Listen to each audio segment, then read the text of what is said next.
에브리원, 안녕하세요. 월스트리트 파인더 김석환입니다. 벌써 7월이 끝나고 8월인데요. 8월도 뭐 숨가쁠 것 같습니다. 바로 다음 주에 어떤 일정들이 있는지 확인해 보도록 하겠습니다. 자, 일단 항상 매월 첫째 주간에는 중요한 경제 지표들이 많이가 발표가 되는데요. 일단 우리나라에서는 7월 수출입 동향이 발표가 될 예정입니다. 뭐 뒤에서도 말씀드리겠지만 이 수출입 동향 같은 경우에는 글로벌 IB라든지 또는 대체적으로 선행지수로 많이 보고 있는 지표이기 때문에 매우 중요하다고 보시면 될 것 같고요. 또 하나 미국에서는 7월 ISM 제조 PMI 지수가 발표가 될 예정입니다. 보통 저희가 PMI 지표라고 하면은 기준선 50을 기준으로 해서 상회하면은 뭐 확장 국면, 하회하면 축소 국면이라고 하는데 최근에 발표가 되고 있는 다른 PMI 지표들이 대체적으로 기준선을 좀 하회하고 있는 모습들이 있다 보니까 이 부분도 다음 주에 한번 살펴봐야 될 것 같고요. 그리고 목요일 그리고 금요일로 좀 넘어와 보면 저희가 고용보고서와 관련한 데이터가 좀 있을 예정이라고 보시면 될 것 같아요. 아무래도 뭐 이 고용과 관련해서는 미국 내 현재 경기와 관련해서 가장 탄탄하게 받쳐주고 있는 요인이다라고 얘기를 하고 있는 부분들이 있기 때문에 이 부분이 지난달에는 좀 어떻게 변화했는지 좀 참고해서 보실 필요가 있을 것 같고요. 이 외의 일정에서는 오펙 회의가 꽤 중요할 것 같습니다. 뭐 지금 제가 원유 가격, 특히 에너지 가격과 관련해서 봤을 때는 이 원유 가격에 대한 얘기를 많이 하고 있는데 결국엔 이 산유국들의 모임에서 어떤 얘기를 나누는지가 꽤 중요한 이슈가 좀 될 것 같다라고 좀 생각이 되고요.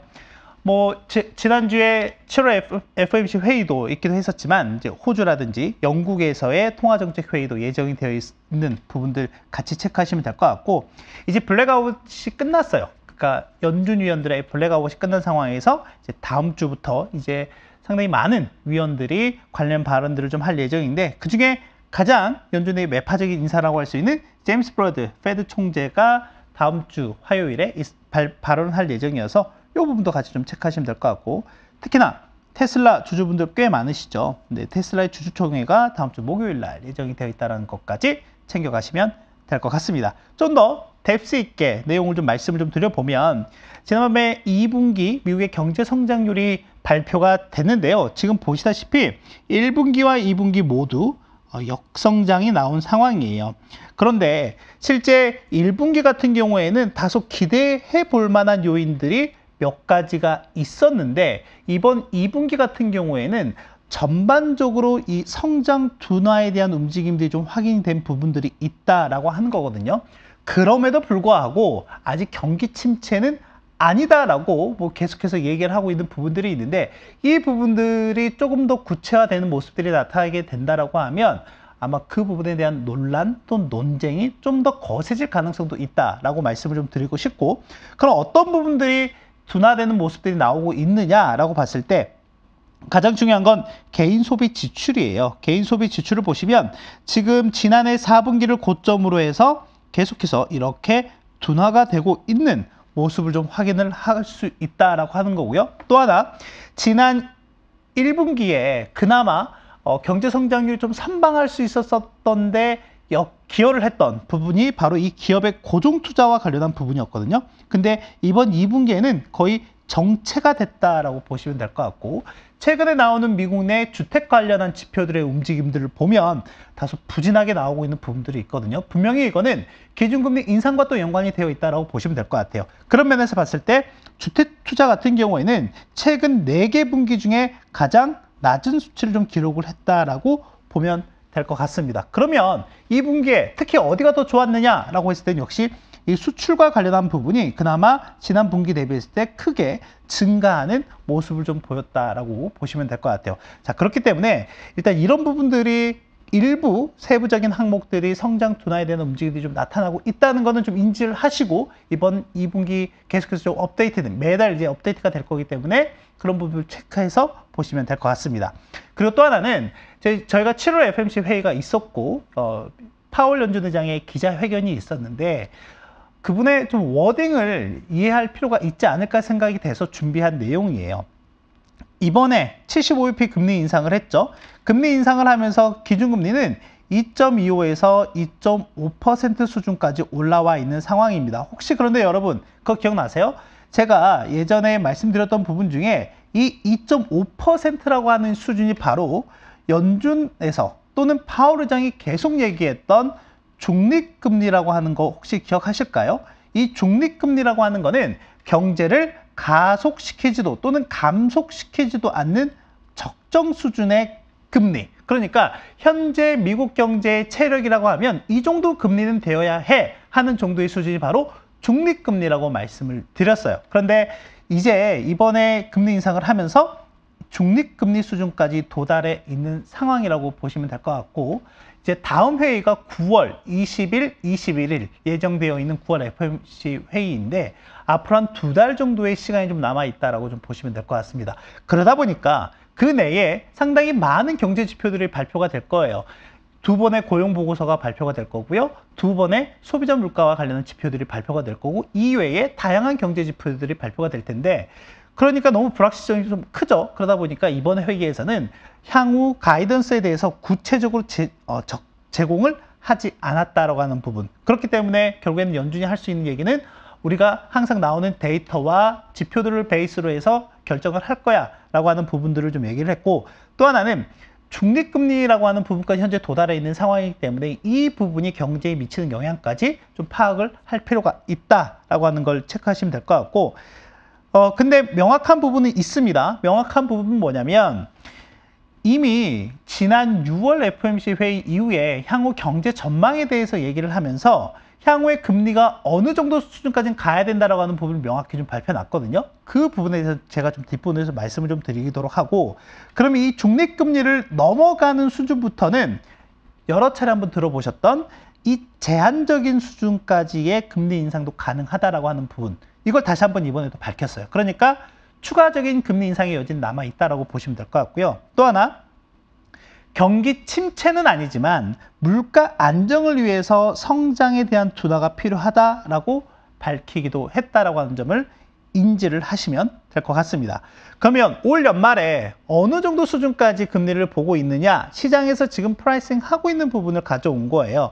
올 연말에는 대체적으로 보면 뭐 중간에 여러 과정을 걸쳐서 가긴 하겠지만 일단 3.5에서 3.75%가 대략 3분의 1 정도의 가능성을 갖고 있고요.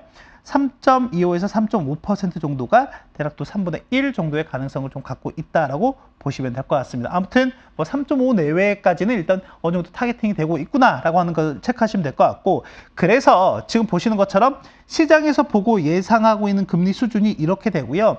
내년 이후부터는 아까 보셨던 것처럼 지금 2개 분기 연속 미국의 경제 성장률이 둔화가 되고 시장 내에서는 이러다 보니 경기 침체에 대한 우려가 더 커지고 있는 이런 부분들이 있단 말이죠. 그래서 그러면 내년 정도에 가면 연준이 기준금리를 인하할 수도 있지 않을까에 대한 기대감들이 시장에 어느 정도 녹아 들어가 있는 상황이긴 합니다. 그런데 앞서 보셨던 것처럼 추가적인 금리 인상에 대한 기조가 남아 있다라고 말씀을 드렸잖아요. 그리고 또 하나는 연준 의장이 이번에 기자회견을 하면서 우리가 지금 최신의 업데이트를 해드릴 수는 없고 우리 향후 금리 인상에 대한 경로와 관련한 부분은 지난 6월 달에 밝힌 거를 참고하시면 됩니다. 그러면 6월 달에 어떻게 밝혔느냐? 이 수준이 내년 연말에는 3.8%까지 올라가고요. 그나마 2024년 이후에 이게 한 3.4% 수준까지 현재 내려오는 걸로 예상이 되어 있다라고 하는 부분을 좀 체크하시면 될 것 같아요. 그래서 향후에 시장에서도 이런 부분을 계속 얘기하겠죠. 경기 침체와 관련해서 연준의 전체적인 이 페드의 기조, 그걸 우리가 페드 피봇이라고 하는데 이 피봇이 변화하는지의 여부에 대해서도 향후에 계속 논의가 될 가능성이 높다라고 하는 부분도 같이 보시면 좋을 것 같습니다.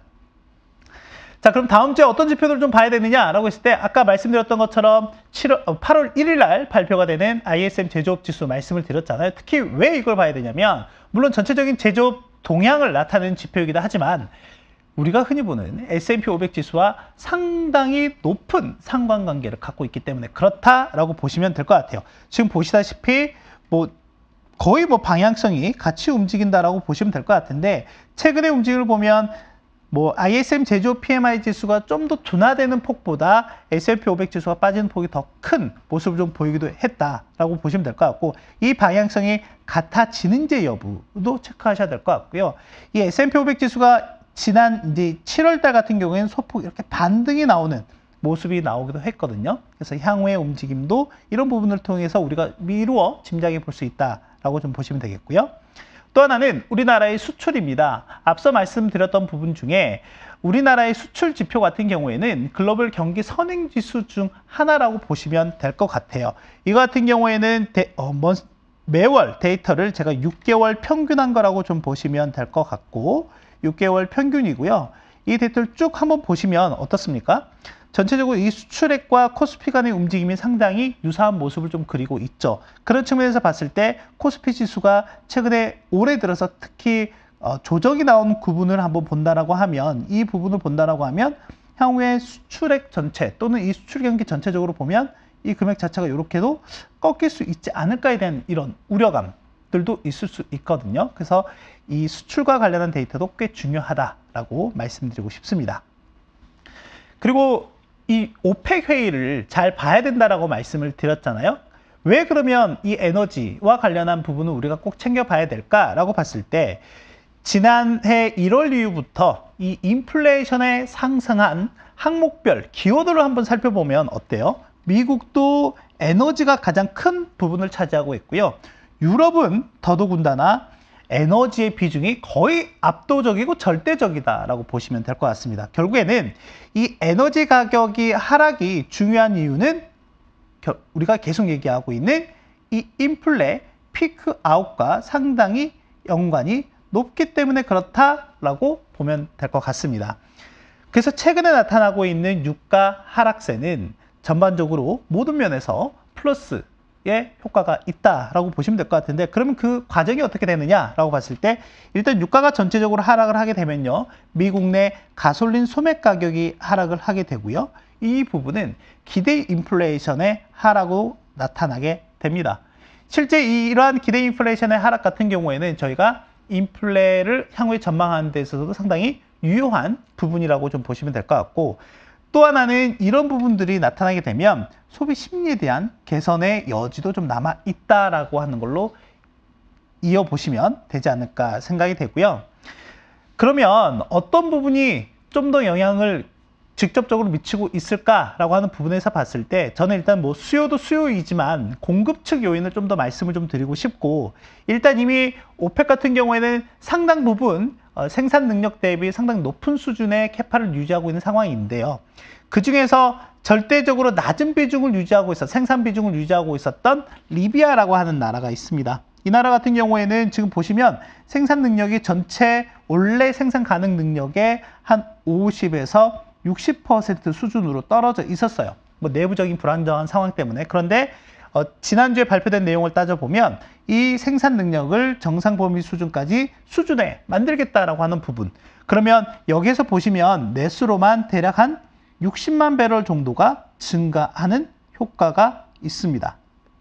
이게 상당히 좀 큰 요인이 될 것 같아요. 그래서 이런 부분들을 향후에 어떻게 좀 업데이트가 되는지 같이 한번 확인을 보시면 좋지 않을까 생각이 되고 그런 측면에서 보면 유가 같은 경우에는 계속해서 좀 치고 올라간다라기보다는 어느 정도 가격 안정화가 될 가능성이 높다라고 좀 생각이 되고요.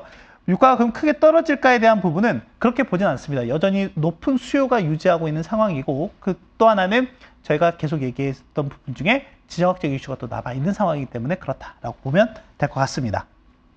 자, 마지막으로 지금 미국의 어닝 시즌이 한창이긴 합니다. 지난주에 뭐 애플이나 아마존을 비롯해서 마이크로소프트 등등 빅테크들의 실적이 비교적 선방하는 모습을 좀 나타냈고요. 이 자료 같은 경우에는 보면 매출 비중별로 그러니까 미국 내 매출 비중 또는 해외 매출 비중 특히 해외 매출 비중이 50%를 넘어가느냐 또는 넘어가지 않느냐에 따라서 이익과 매출이 어떻게 변화했는지에 대한 부분을 나타내고 있는 건데요. 실제 해외 매출 비중이 50%를 넘어가는 기업들의 전체적인 이익이나 매출이 50% 미만 또는 전체보다 오히려 상당히 압도적이었다라고 하는 부분을 확인을 할 수가 있습니다. 근데 여기서 한 가지 체크해야 될 부분이 뭐냐면 그러면 전체적으로 50%가 넘어가는 기업이 어디 있냐? 엑슨모빌이나 쉐브론 같은 에너지 기업들이고요. 이 기업들의 비중이 보시면은 62%, 56%였어요. 그러면 이 기업들을 만약 제외하면 어떻게 돼? 라고 했을 때 보시다시피 어때요? 검정색을 보시면 이익 증가율이 뚝 떨어집니다. 매출 증가율도 평균 미만으로 뚝 떨어지고요. 이 부분은 좀 한번 참고를 해보셔야 될 것 같다라는 생각이 들어요. 왜냐하면 지금 저희가 계속 얘기했던 부분들이 뭐냐면 전체적으로 성장이 둔화가 되고 또는 미국 내 소비나 이런 부분들이 둔화가 되는 모습들이 나타나게 된다고 하면 기업들의 이익도 자연스레 하향 조정될 수밖에 없는 부분이다라고 말씀을 좀 드렸잖아요. 그렇기 때문에 8월 중순까지 이어지는 본격적인 미국 기업들의 실적과 관련한 부분들이 앞으로 8월 증시에서는 좀 중요한 포인트가 될 가능성도 높다라고 하는 점도 이 그래프를 통해서 한번 확인을 해보시면 좋을 것 같습니다. 오늘도 많은 말씀을 드리긴 했는데 바로 정리하도록 하겠습니다. 일단 2분기 경제 성장률이 발표가 되긴 했는데 이 둔화와 침체 사이에서 갈팡질팡하고 있는 모습을 좀 보이고 있어요.